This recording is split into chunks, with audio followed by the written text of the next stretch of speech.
Eu sou um filho amado de Deus, vencendo a orfandade, ansiedade, codependência e ira. Meu nome é Jair. Sou o nono entre 10. Quando nasci, meus pais já tinham conquistado nossa casa própria. As dificuldades financeiras já não eram tão grandes como eram para os meus irmãos mais velhos. Mas, ainda assim, passei por várias privações. O esforço dos meus pais e meus irmãos mais velhos, que já trabalhavam, era suficiente para custear a casa. Mas, para matar as minhas vontades de criança, por exemplo, para tomar um iogurte, era somente nos dias de tomar uma injeção. Com o exemplo do meu pai, deficiente físico, não tinha uma das pernas. Desde criança, aprendi que com esforço e trabalho pode-se conquistar aquilo que se almeja. Com o machado nas mãos, meu pai criou os filhos e conquistou sua casa própria. Minha mãe sempre incentivou os filhos a trabalhar. Ela mesma arrumava trabalho para os filhos. E comigo não foi diferente. Ganhei minha caixa de engraxate mais ou menos aos 8 ou 9 anos de idade. Nessa época também ia ao campo de futebol, vender amendoim, geladinho, ia nas feiras livres carregar bolsa e receber alguns trocados. Pegava papelão na rua, garrafa, para vender no ferro velho. Essas atividades me rendiam algum dinheiro e era tudo revertido em guloseimas que eu tinha vontade de comer. Assim, aprendi com o exemplo dos meus pais que eu poderia conquistar aquilo que eu quisesse e não precisava depender de ninguém. A minha infância também foi marcada na parte religiosa, onde com as promessas, benzimentos e simpatias que aprendi com essas práticas religiosas que a minha avó fazia. Eu deveria fazer algo para poder merecer ou retribuir o recebimento de alguma graça logo após conquistar. Assim, me tornei um jovem, trabalhador, estudioso, que ajudava meus pais e sempre tinha dinheiro para as emergências. Depositava minha segurança no trabalho e nas minhas reservinhas financeiras. Casei meus 20 anos e, ao me deparar com minha nova situação, casado, com um filho para criar, trabalhei de domingo a domingo com muitas horas por dia para conquistar meus objetivos. Depois de 3 anos, consegui comprar o meu terreno. Trabalhei nesse terreno durante 2 anos, retirando terra aos sábados, domingo, feriado, e depois trabalhando de pedreiro. Finalmente conquistei a minha casa própria. Foi bem nesse período que meu pai ficou doente. Depois de tentarmos tratamentos de uma internação particular, onde todos os filhos ajudaram, mas pouco tempo depois ele veio a falecer de um infarto fulminante. Com a morte do meu pai, os cristãos do meu trabalho começaram a falar de Jesus para mim. Me consolaram pregando o Evangelho. Era bem difícil entender a ideia de seguir a Jesus, que não exigia que eu fizesse algo para merecer, ou que não tivesse que me comprometer com alguma promessa, ou que não tivesse que pagar alguma penitência, e que eu não precisaria nem da minha avó benzedeira ou de algum padre para intermediar junto a Jesus por mim. Recebi do Pai a fé necessária para entregar a minha vida e depender somente dele para viver uma vida transformada. Pois fui liberto e resgatado do império das trevas e transportado para o reino do Filho de Deus. Desde então, estou no processo de santificação. Deus está trabalhando várias áreas da minha vida. O Espírito Santo começou um maravilhoso trabalho em mim. Fui ensinado a ter misericórdia, porque ser misericordioso foi bem difícil para mim, pois como meu pai e as pessoas que eu conhecia eram deficientes, meu pai era deficiente físico, nunca se aproveitou disso para viver de auxílio de ninguém. E eu e os meus irmãos trabalhávamos desde pequenos para ajudar em casa e custear tudo o que era necessário. Eu achava que as pessoas ficavam se aproveitando e pedindo para suas dores, necessidades, só para obter vantagens. E então não costumava ter misericórdia das pessoas. Em 1999, fui demitido de um trabalho que eu estava 15 dias antes do nascimento do meu segundo filho. Aí começou um período de muitas provações para mim. O Daniel nasceu e aos 4 anos foi descoberto que ele estava com uma doença congênita no coração. Como a empresa que eu estava pagava convênio, eu comecei o tratamento. Mas no meio do tratamento, recebi a notícia que a empresa teria parado de pagar e por isso não seria mais atendido.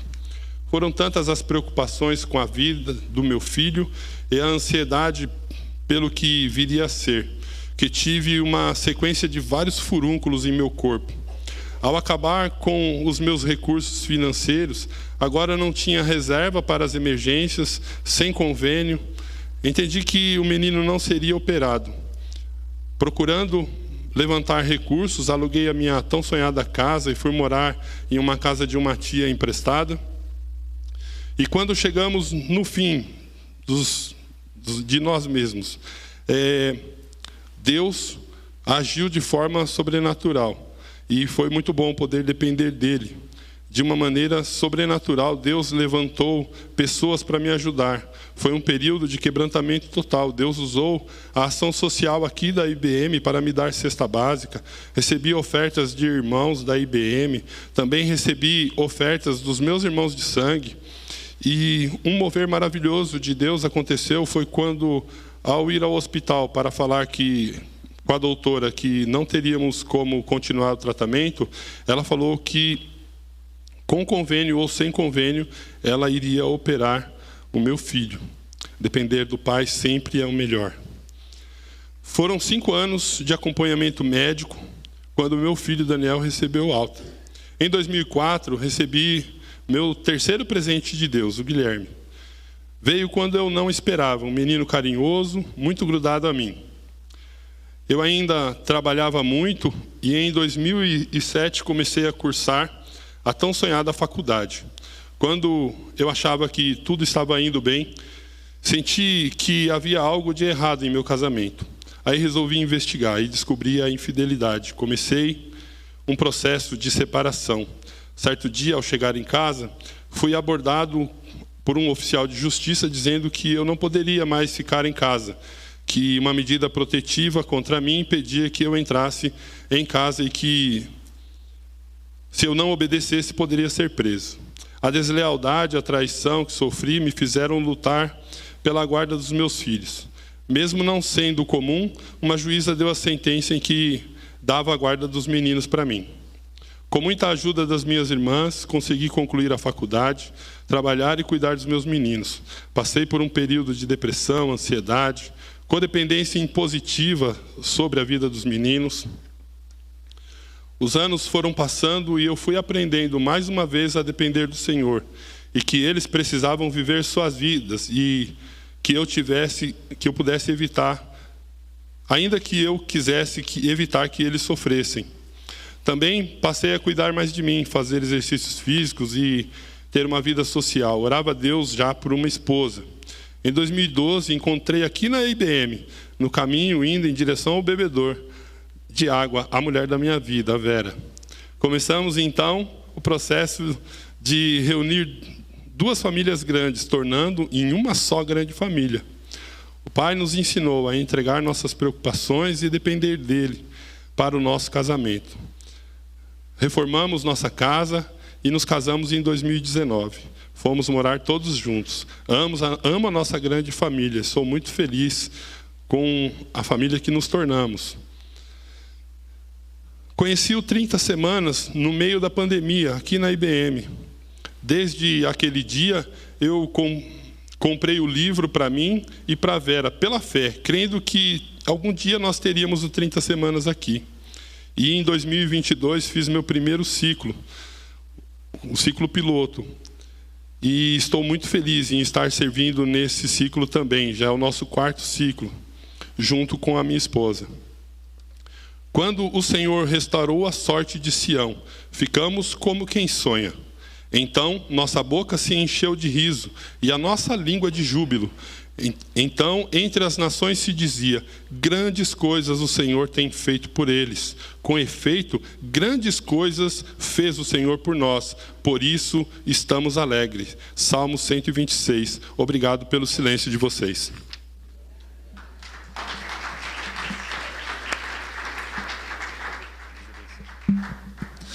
Graças a paz, igreja. Boa noite. Estão felizes?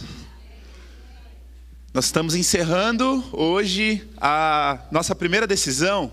Amém? Alguém sabe o nome dessa primeira decisão? Muito bom. Fico muito feliz de estar aqui. Na verdade, deixa eu começar certo, para o Jair não brigar comigo depois. Eu sou um filho amado de Deus, lutando contra a codependência anulativa, o medo, a pornografia, lutando contra a minha paternidade, que foi um trauma na minha vida, e tantas outras coisas que vocês vão descobrindo ao longo dessa ministração. Eu me chamo Alisson. Para mim, essa fala inicial tem um peso muito grande, um grande significado, porque quando eu fiz o meu primeiro ciclo, entender que eu era um filho amado era uma grande dificuldade. Entender essa fala inicial, eu sou um filho amado, foi para mim talvez o maior peso. Admitir que eu não me sentia um filho amado foi a parte mais complicada do 30 Semanas para mim. Eu confesso que demorou algumas semanas. Lá para a 22ª semana, Deus começou a tratar essa parte da minha paternidade e eu descobri tantas coisas. Descobri que eu colocava a culpa da morte do meu pai em Deus e tantas outras coisas que foi uma bênção para mim. Esse é o 4º ciclo, não estou participando ativamente desse ciclo, mas como pastor da igreja a gente sempre está envolvido e nós nos alegramos muito pelo término dessa primeira decisão. E a minha palavra para vocês é: permaneçam, continuem, vale a pena. Amém? Deus tem grandes coisas para fazer na sua vida e eu tenho certeza que essa sua decisão de estar aqui tratando a sua alma, suas emoções, vai impactar não somente na sua vida, mas também na sua casa, na sua família e vai desaguar em todo o futuro daqueles que estão ao seu lado. Amém? Glória a Deus. Admitir, última decisão. Eu tenho problemas e eu admito que eu faço uso de compensações. Nós estamos lá na página 65 e eu gostaria de ler com vocês Romanos 7, versículo 18, que vai dizer o seguinte: sei que nada de bom habita em mim, isto é, em minha carne, porque tenho desejo de fazer o que é bom, mas não consigo realizá-lo. Mais para frente vai dizer: o bem que eu quero fazer, esse eu não faço, mas o mal que eu não quero fazer, esse eu continuo fazendo. O apóstolo Paulo vai dizer isso. Hoje nós vamos entender um pouco mais de como nós fomos criados. Deus nos criou com um desejo, com algo no nosso coração. Nós somos imagem e semelhança de Deus. Olhe para o seu lado, contemple a imagem e semelhança de Deus. Essa pessoa linda que está aí ao seu lado, ela é a representação de quem Deus é aqui nessa terra. Nós somos a imagem e semelhança desse Deus. E Ele nos fez de forma especial. Para mim, tem um dos textos bíblicos na qual eu mais amo, na verdade é um capítulo inteiro, e que eu tenho no meu coração, que é Salmo 139, que desde a minha adolescência eu guardo comigo. E o versículo 14, ele vai dizer algo que é especial. Ele vai dizer o seguinte: eu te louvo, porque me fizeste de modo especial e admirável. Quando eu li esse texto pela primeira vez, eu fiquei impactado, porque além de conhecer um Deus todo-poderoso, eu conheci um Deus que me fez de modo especial e admirável. Um Deus que me teceu ali, ele vai dizer que me teceu, né? O tecer é o ato de estar tecelando ali nos mínimos detalhes no ventre da minha mãe. Então esse Deus se importa comigo, amém? Esse Deus se importa com você. Então esse Deus te conhece. Nesse mesmo texto de Salmo 139 vai dizer que Ele tem escrito em seus livros todos os dias das nossas vidas. Ele conhece cada detalhe da nossa história. Ele sabe muito bem o porquê de você estar sentado aqui e quais são as lutas e as batalhas que você tem enfrentado. Mas esse Deus também diz que nós somos amados por Ele e nós temos nele a renovação da sua graça, da sua misericórdia, a todas as manhãs. Então que nessa noite a gente possa ter a convicção de que Deus nos ama e que Ele está conosco em todo o tempo. João 1, versículo 13, vai dizer o seguinte: não nascemos por descendência natural, nem pela vontade da carne, nem pela vontade de algum homem, mas nasceram de Deus. Nós estamos passando a viver a consciência de que nós nascemos em Deus. Nossa vida deveria ser diferente do comum, limitado, egoísta e até orgulhoso na nossa sociedade como padrão. Afinal, onde está o problema? Por que acabamos tendo tantas dificuldades? Nós acabamos tendo tantas dificuldades porque muitas vezes nós não reconhecemos que nós somos filhos de Deus e que nós temos essa paternidade nele.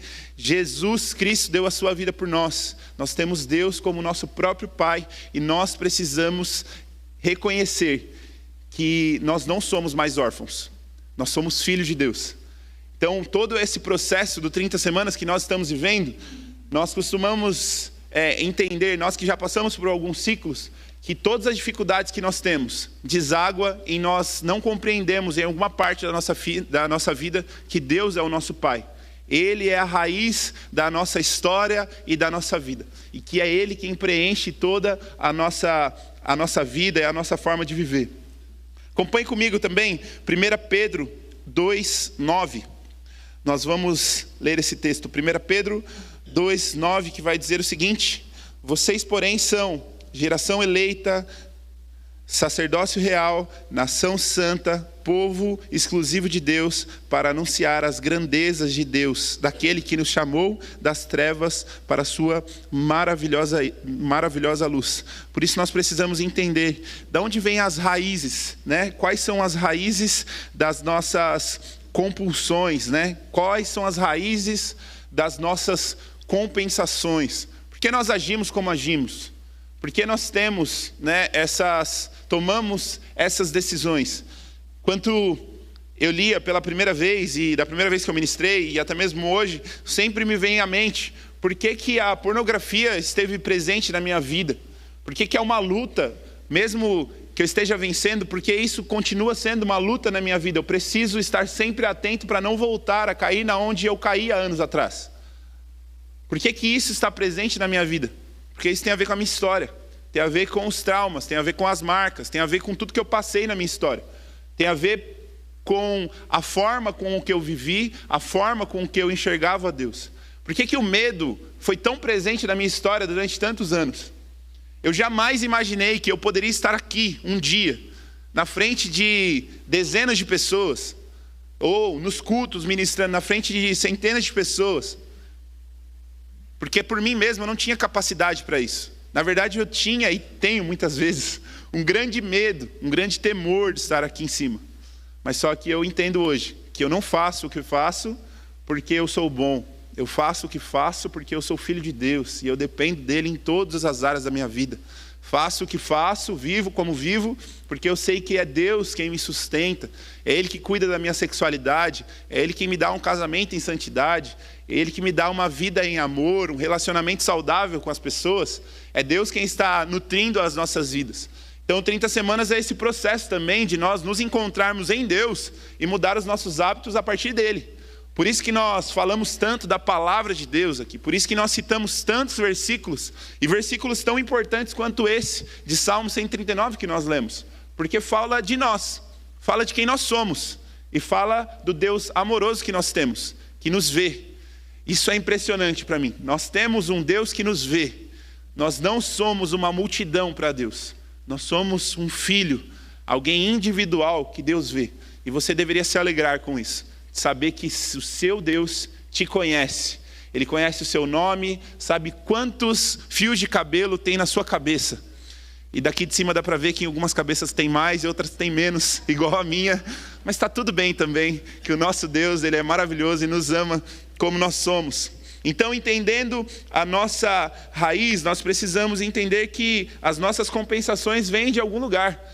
E eu tive um relacionamento frustrado, por isso que eu conto isso, tanto nos jovens, adolescentes, para que eles se atentem, que esses relacionamentos que nós podemos escolher sem o aval de Deus, sem apresentar a Deus e muitas vezes apenas consultando a Deus, ou melhor, informando a Deus, podem gerar marcas para as nossas histórias. No início da minha juventude, aos 18 anos, eu comecei um relacionamento extremamente fora da bênção dos meus pais, da bênção dos meus pastores, e na verdade não só da bênção, mas contrário àquilo que eles me indicavam a fazer naquela época. Mas, acima de tudo aquilo que estavam falando, tinha um intento de um jovem de 18 anos que queria vivenciar algo. E dizia que com a força do seu braço conseguiria viver algo em santidade. Comecei um relacionamento dentro da igreja, extremamente frustrado.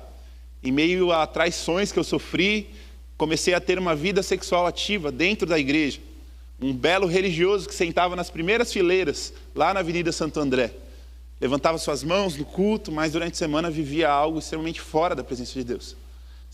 Esse relacionamento acabou, terminou e está tudo bem.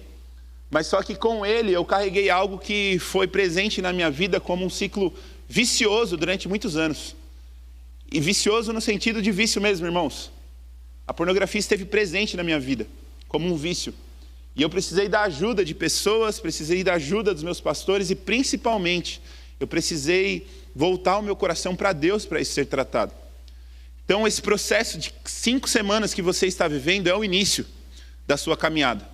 Você está caminhando nesse processo de perdoar pessoas, de abandonar seus maus hábitos, de entender quais são as suas compensações, de entender qual é a sua vida, de entender aonde Deus está na sua vida. E eu quero te incentivar a permanecer, a continuar. As coisas acontecem ao longo do processo que nós vamos caminhando e permitindo que Deus vá tocando as nossas vidas. E Deus vai mudando, e Deus vai confrontando o nosso caráter, e Deus vai tirando de nós os hábitos, as falas, a maneira de pensar, a maneira de viver, e vai colocando uma forma nova de se relacionar, de viver, de se importar, de olhar para as pessoas com um olhar de amor, de acordo com aquilo que a Bíblia nos ensina a viver. Esse é o processo do 30 semanas. Assim nós tratamos a nossa alma, assim nós tratamos a nossa vida. Por isso nós precisamos entender que a nossa vida é totalmente dependente de Deus. Aí na sua apostila você vai ver que existe uma citação de Gênesis 3:8. E aí esse contexto é o seguinte: Adão e Eva viviam no jardim uma total dependência de Deus. Eles escutavam a voz de Deus, ao entardecer eles estavam com Deus, eles compartilhavam com Deus toda a vida. Eu acho incrível, irmãos. Adão dava nome para os animais. Que incrível. E girafa não tem cara de girafa? O nome girafa? Não parece com elefante. Girafa tem cara de girafa. Cachorro não tem cara de cachorro. Quão incrível é essa criatividade. Junto com Deus, Adão dava nome às coisas, vivia. Só que em um momento ele se deixou se levar pelos seus desejos. Adão e Eva deixou ouvir a voz dos seus desejos e, impulsionado pelo diabo, ali, na forma de cobra, eles desobedeceram a Deus. E a desobediência tem um preço. Tem o preço do afastamento, tem o preço da vergonha, tem o preço do medo, tem o preço de se esconder. E esse texto de Gênesis 3:8 vai dizer o seguinte: ouvindo o homem e a sua mulher os passos do Senhor Deus que andava pelo jardim quando soprava a brisa do dia, esconderam-se da presença do Senhor Deus entre as árvores do jardim. Quantos de nós não fazemos isso? Após os usos de compensações, nos escondemos da presença de Deus. Sabemos que aquilo que nós estamos fazendo está corroendo a nossa vida, nos trazendo mal. E o resultado muitas vezes é se afastar de Deus. Eu falo porque muitas vezes foi assim comigo. E depois de tomar as minhas ações, o meu primeiro papel é me esconder da presença de Deus. Então, quando nós entendemos as nossas compensações, nós entendemos também que nós estamos rejeitando algo ou alguém. E nesse caso, Adão e Eva estão rejeitando diretamente a Deus. Mas só que a minha vida também não é só, não está envolvida só a parte da sexualidade. Eu também tive outras áreas da minha vida que eu tive que tratar no 30 semanas. Porque algumas das marcas e compensações que eu carregava estavam ligadas na minha infância. E quantos testemunhos nós estamos vendo aqui nesse ciclo, mas já vimos em outros ciclos de que aquilo que nós presenciamos na nossa infância criam marcas do nosso agora, do nosso presente. Um dos autores que nós lemos, nesse processo vai dizer o seguinte: tudo aquilo que foi privação na sua infância pode ter o poder de se tornar uma compulsão na sua vida adulta. E eu gostaria de contar um testemunho para você, logo após eu citar um contexto de um texto bíblico que está lá em Lucas 15. Vocês têm aí o texto bíblico de Lucas 15, 11 a 13, mas eu gostaria de que você prestasse atenção nessa história que Lucas ele cita, que é a história do filho pródigo. A história de um filho que, estando dentro de casa, um filho mais novo, não sentia parte dessa casa. E ele decide pedir toda a herança ao seu pai. Ele pede tudo aquilo que lhe é de direito. E seu pai ouve o seu pedido e lhe dá.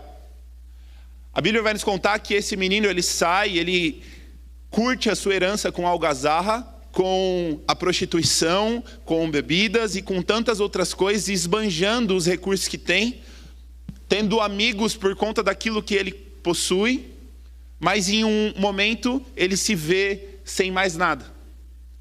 E estar sem mais nada quer dizer que não tem mais nada mesmo, irmãos. Não tem mais dinheiro, não tem mais amigos, não tem mais condições. E ali a fome bate.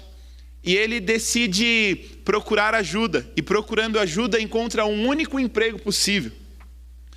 Jesus vai nos contar essa história dizendo que esse emprego que ele encontra é de entregar lavagem aos porcos.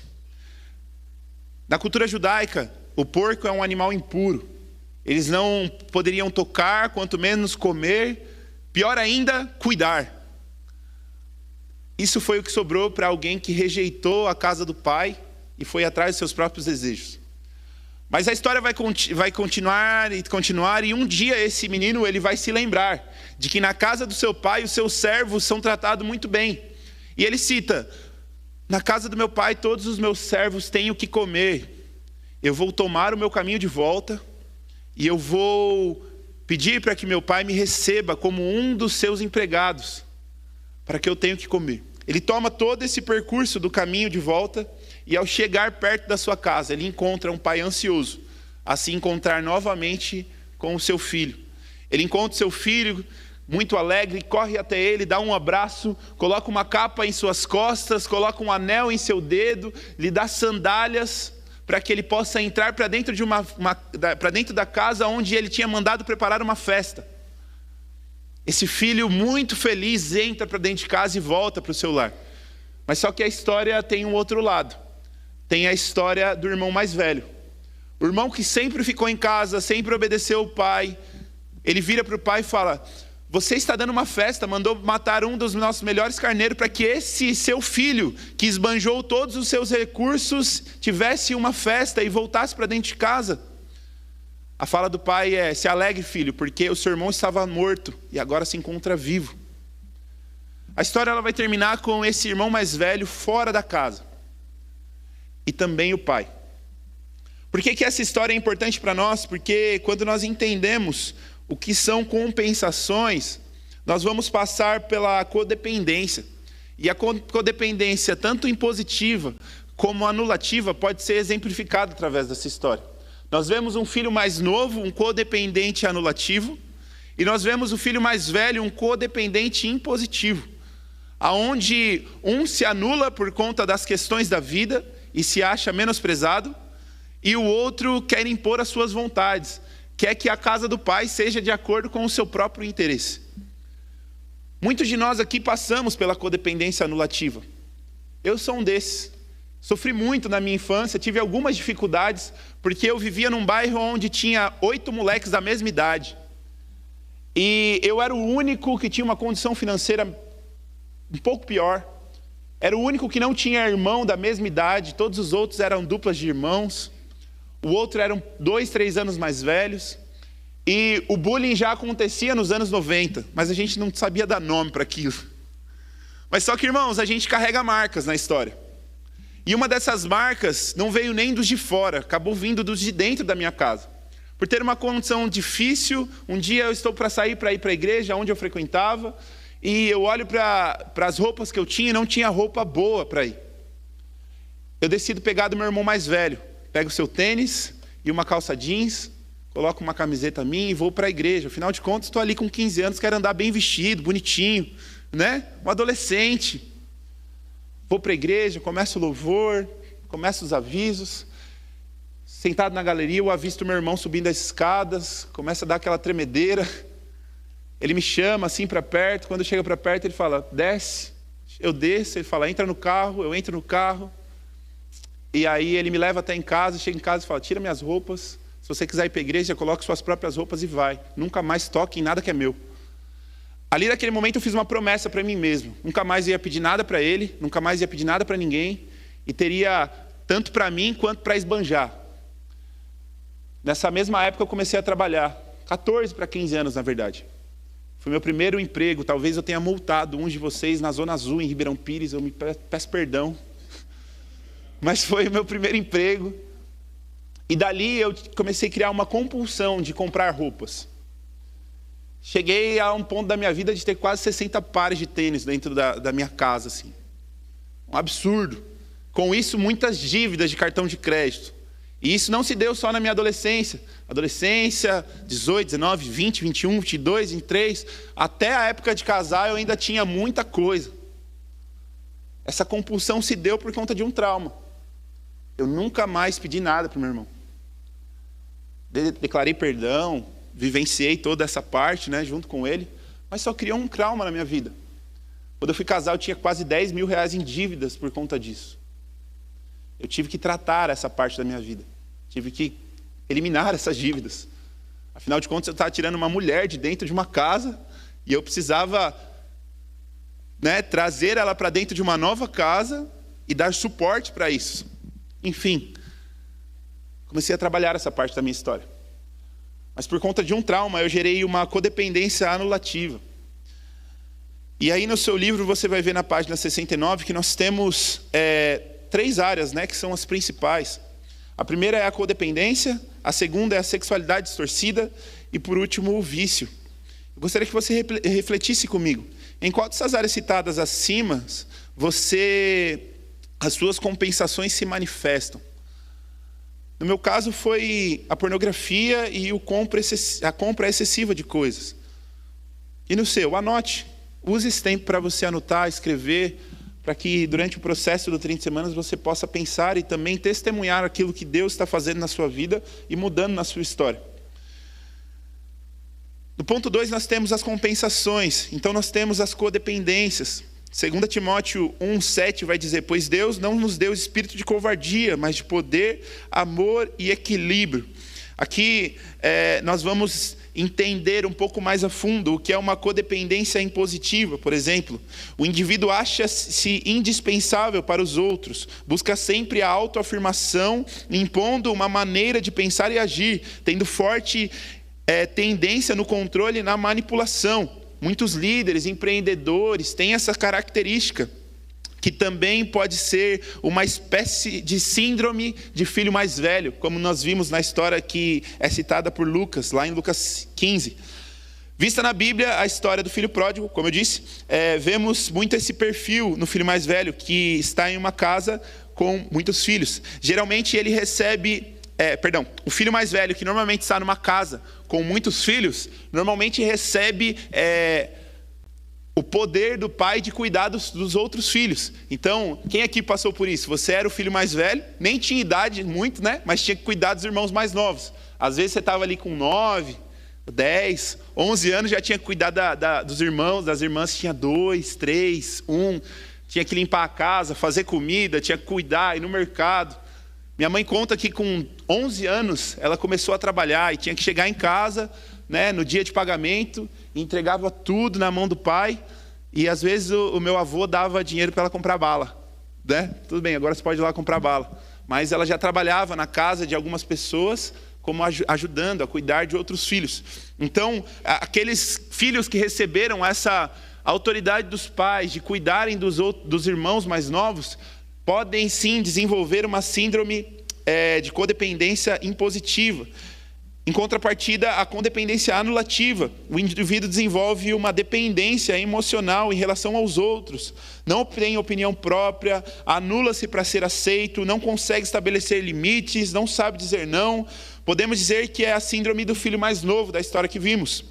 Muitos subgerentes, vices e outras funções abaixo acabam se acomodando nessa função e não desejam sair dela, porque essas pessoas têm traços de codependência anulativa. Elas não querem assumir responsabilidades, porque têm medo. Elas sempre precisam estar submissas a alguém para que possa dar norte para a sua vida, para que possa dar direção. Nós temos uma pergunta para que você possa refletir. Qual dessas você mais se encaixa? Porque praticamente todos nós nos encaixamos nesse aspecto. Se encaixamos em ambos. Aqueles que em alguns momentos têm a codependência anulativa, pode ser que quando você está lá na sua empresa, você tem que se submeter às pessoas e você é anulado por outras pessoas. Muitas vezes quando você volta para a sua casa, você quer ser totalmente impositivo com a sua esposa, com os seus filhos. Você quer mandar com autoridade, e muitas vezes pode se gerar uma agressividade, uma violência. E o contrário também acontece. Quando você tem uma codependência impositiva, no caso, e você tem o controle de pessoas, quando você encontrar alguém que está acima de você, você se omite, fica com medo de perder a sua posição. Então nós precisamos entender em qual dessa você mais se encontra nesse momento. Você tem a condição de responder essa pergunta? Você consegue se enxergar, saber se você está mais para uma pessoa com uma codependência anulativa ou impositiva? Página 72, 1 Coríntios 6, 19. Acaso não sabemos que o corpo de vocês é santuário do Espírito que habita em vocês, que lhe foi dado por Deus e que vocês não são de si mesmos? Vocês foram comprados por alto preço, portanto, glorifiquem a Deus com o corpo de vocês. A sexualidade distorcida, irmãos. Praticamente aqui todos nós temos uma sexualidade distorcida. Afinal de contas, a grande massa aqui dos que estão hoje viveram a televisão aberta dos anos 2000. E o programa da minha casa era assistir Gugu Liberato à tarde. E tinha aquela bendita banheira. Aquilo ali distorce a cabeça de qualquer um, irmãos. Não tem como. Alguém se lembra disso? Acho que todos nós, né? A sexualidade distorcida é olhar para o outro com um olhar diferente daquilo que Deus nos planejou a viver.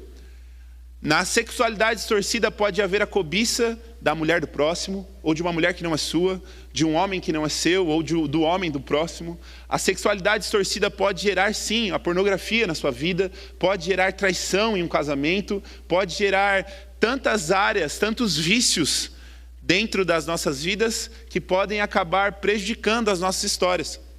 Olhar para isso com um olhar de amor e de carinho é tratar a nossa vida. Porque, infelizmente, a maior parte dos ambientes não se falam nisso. O tema da sexualidade distorcida é um tema que muitas vezes é colocado para debaixo do tapete. Vocês concordam comigo? Isso precisa ser tratado, isso precisa trazer à luz. Porque uma vez que, acredito que a maior parte aqui ou são casados ou são pais, uma vez que nós entendemos essa temática, tratamos essa temática, nós podemos pensar em próximas gerações saudáveis. Porque nós precisamos levar esse tratamento para dentro de casa. O 30 semanas, como disse do início, não se trata só do tratamento da sua vida hoje, mas se trata também disso que você está vivendo aqui, desaguar no seu lar.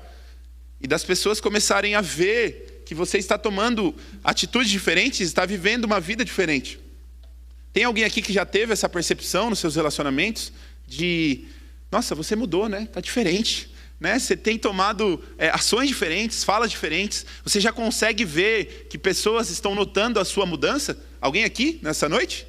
Muito bom. Então que esse processo possa se aprofundar na sua vida e também na sua sexualidade. O ideal de Deus é que o homem e a mulher desfrute de intimidade sem barreiras, que além da procriação, o sexo também proporcione prazer por meio dessa união. infelizmente, no decorrer das nossas vidas, alguns de nós fomos expostos precocemente e de maneira deformada à sexualidade. E isso pode ter desenvolvido uma maneira distorcida de viver o sexo. Essa exposição pode ter acontecido em virtude da ausência dos pais ou de cuidadores, ou pelas crianças, por serem vulneráveis, não conseguirem se defender desse tipo de exposição, pois não têm opinião formada acerca do assunto. Vocês percebem, irmãos, vai além do prazer sexual. Nós também precisamos ser tratados nisso para cuidar das nossas crianças, para que não haja mais pedofilia, para que não haja mais abusos. Nós precisamos ter uma igreja tratada, nós precisamos ter pessoas saradas, para que a gente possa tratar bem essas temáticas. Na página 73, nós temos alguns sintomas que estão ligados à distorção sexual. Sintomas como a depressão, a culpa, a baixa autoestima, a insegurança, a angústia, a ansiedade, compulsividades, impotência sexual, entre outros. Queria que você anotasse alguns que você identifica na sua vida, ou anotasse outros que não está citado aqui, para que você possa pensar sobre eles junto com o seu confidente ao longo desse processo. Acredito que nessa fase que nós estamos, todos já têm a confidente, né, Jair? É isso, amém. Amém, irmãos? Ou misericórdia para alguns? Ouvi uns misericórdia baixinho, Jair. Mas Deus vai preparar um confidente para você, para que você possa trabalhar essas temáticas ao longo desse processo. Você já manifestou algum desses sintomas? Qual? Pinte esse círculo que está acima. Nós temos também os vícios.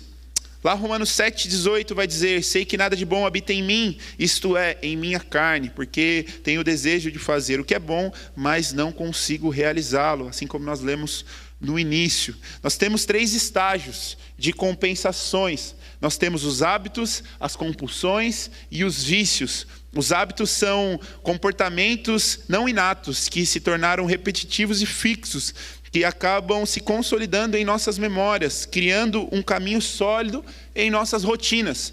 Por exemplo, um hábito que pode entrar na sua vida como ato de compensação é a própria academia, é o próprio ato de limpeza.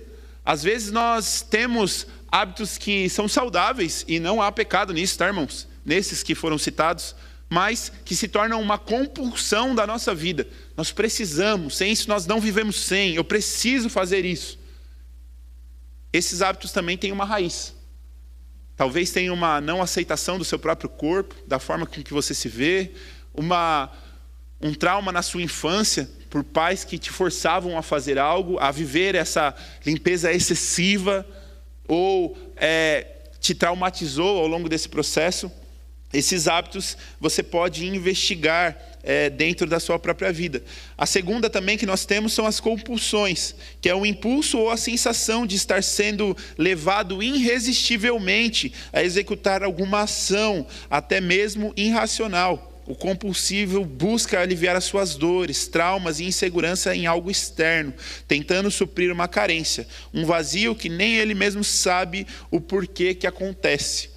A prática da compulsão entra então como uma forma de substituição, um negócio. O indivíduo sente que falta algo na sua vida e acaba buscando nas compulsões o alívio dos seus sentimentos. Se dá muito para aqueles que buscam na parte sexual, por exemplo, como pornografia, como dissemos há pouco. Esse sentimento de que preciso de algo, preciso aliviar as minhas tensões, preciso tirar esse sentimento, essa angústia de dentro de mim. Inicia principalmente como uma compulsão. E por último nós temos o vício, que vem do latim vitium, ou significa uma falha, um defeito, algo que está errado, está fora de controle, algo que já não temos mais como lidar sozinhos. Nós precisamos de ajuda. O viciado tem prazer no que faz, mesmo que momentaneamente. O viciado é aquele que pratica o que pratica e não se importa se vai ferir outras pessoas, ou se vai ferir até a si mesmo. O viciado é aquele que faz de tudo por conta dos seus prazeres. Eu me lembro que há alguns anos atrás, nós juntamos um grupo, acho que uns 30, 40 jovens e adolescentes, e nós fomos passar um dia na Cracolândia. Projeto Sena, Missão Sena, que nós temos lá em São Paulo, né? Eu esqueci o nome do pastor. João Boca, isso, amigo do nosso pastor Piva, e nós fomos passar um dia lá. Sim, irmãos, é um choque para um adolescente, é um choque para um jovem. Eu vou te contar de trás para frente esse testemunho. No dia que a gente foi um sábado, eu voltei, nós tínhamos a vigília dos jovens e adolescentes na Brasa. Eu lembro que eu sentei na beira da escada assim, e o louvor rolando, as orações rolando, e eu chorava compulsivamente, com dor na minha alma, por ter visto o que eu vi. Eu cheguei lá, eu vi tantos homens, tantas mulheres se perdendo, tantas crianças usando pedra.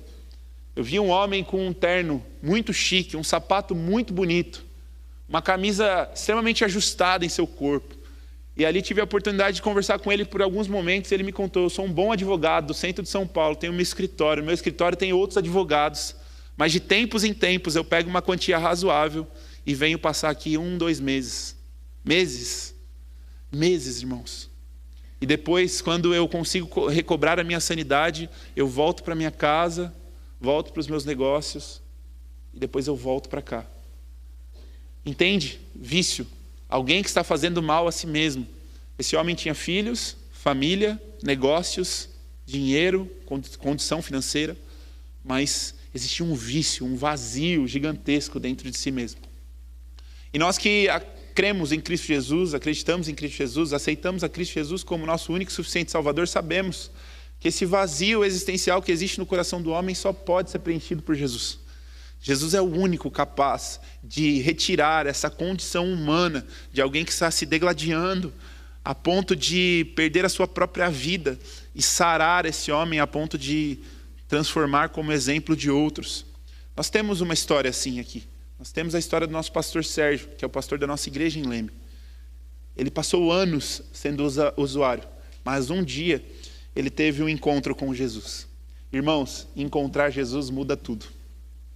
A minha oração é que você encontre Jesus nas suas dificuldades no meio desse processo do 30 semanas. Reflita comigo, dentro da perspectiva do vício, o seu nível de dependência está em hábitos, compulsões ou vício. A nossa história pode nos influenciar, irmãos. A nossa história pode nos levar para lugares. Eu comecei falando um pouco da minha história, apenas 2 partes. Ela não reflete o todo da minha vida, de forma alguma, nem muito menos da do meu irmão. Meu irmão é um homem muito bom, tá? Mas teve esse episódio que marcou a minha história e que, pela graça de Deus, Deus nos fez prosperar e nos ajudou e todos nós vivemos bem hoje em dia. Mas a nossa história mostra que as marcas que nós temos nos trouxe até aqui. Talvez na sua vida foi uma separação, um trauma, um relacionamento frustrado, um vício que entrou na sua vida, uma compensação que está presente, um mau hábito que já está presente e instalado na sua vida, na sua história, uma forma de viver, de falar, a ira. Não sei o que você passa, mas as nossas histórias nos mostram quem nós somos. Nós fomos formados a partir das nossas histórias. Nós somos o que somos porque nós vivenciamos o que nós vivenciamos, né? Parece meio estranha essa fala, mas é uma verdade. Nós só podemos estar aqui hoje, nessa noite, porque um dia nós tivemos dificuldades. Mas hoje a realidade é que nós precisamos mudar as nossas vidas e tratar as nossas histórias. Romanos 8, 28 vai dizer o seguinte: sabemos que Deus age em todas as coisas para o bem daqueles que o amam, dos que foram chamados de acordo com o seu propósito. Nós temos mais uma reflexão abaixo. Em apenas uma frase, descreva o que você pensa sobre você nesse momento. E você não pode copiar a minha, porque a minha está escrita abaixo: eu sou um filho amado de Deus. Amém? E eu espero que você se pense dessa mesma forma, que você se enxergue dessa mesma forma, que você não se enxergue mais diante das suas compulsões, diante dos seus traumas, diante dos seus medos, mas que você pense de acordo com aquilo que a própria palavra de Deus pensa sobre você. Você é um filho amado de Deus, você foi formado no ventre da sua mãe, você foi tecido por Deus, Deus tem planos, sonhos, Deus tem desejos, Ele te conhece. Não há lugar no mundo que você possa se esconder da presença dele. Se você subir no mais alto monte, lá ele está. Se você descer no mais profundo do abismo, lá ele vai te encontrar. Não há lugar onde você possa se esconder do nosso Deus, do nosso Senhor. O amor dele nos cerca por todos os lados. O amor de Deus, ele é maravilhoso. E que nessa noite você possa compreender isso. Que o amor de Deus, ele está disponível para todos nós. O amor de Deus é o único que pode nos tratar em meio às nossas mazelas. O amor de Deus é o único que nos faz nos lembrar da casa do nosso Pai, quando nós estamos ali, no meio de porcos, cobiçando o esterco do porco para comer, nos faz lembrar, eu tenho um Pai que me ama, e Ele me recebe em amor. E esse Pai, Ele é tão amoroso, a ponto de te receber com uma festa. Esse Pai é tão amoroso, a ponto de te dar um anel para pôr autoridade sobre a sua vida novamente. A ponto de dar uma capa, dizendo que vai te proteger. E a ponto de dar sandálias, a ponto de te dar propósito para a sua vida. Um direcionamento, uma vida para você viver. Que a sua vida seja transformada nesse tempo. Que a sua vida seja mudada. E que esse período que você está vivendo, do 30 semanas, possa te convidar, a compartilhar com Ele, com Deus, os seus sofrimentos. De forma sincera, a você rasgar o seu coração, rasgar as suas vestes, encontrar-se com Deus de forma verdadeira. Que seu momento de partilha hoje nessa roda sejam mais sinceros da sua vida. Que você permita com que as lágrimas rolem no seu rosto, que você fale aquilo que está escondido no mais profundo da sua alma, porque hoje é um dia de cura, hoje é um dia que Deus quer tratar a sua vida. E por último, gostaria que você refletisse com essa palavra e levasse para a sua casa, que essa palavra viesse a permear os seus dias durante essa semana, que está lá em Mateus 11, 28. Venham a mim todos aqueles que estão cansados e sobrecarregados, e eu lhe darei descansos. A pergunta facilitadora que nós temos para essa noite é: quais são as suas compensações? Você tem coragem de compartilhar? Hoje é um dia para os corajosos. Compartilhe e seja curado, em nome de Jesus. Amém? Glória a Deus, nós estamos encerrados.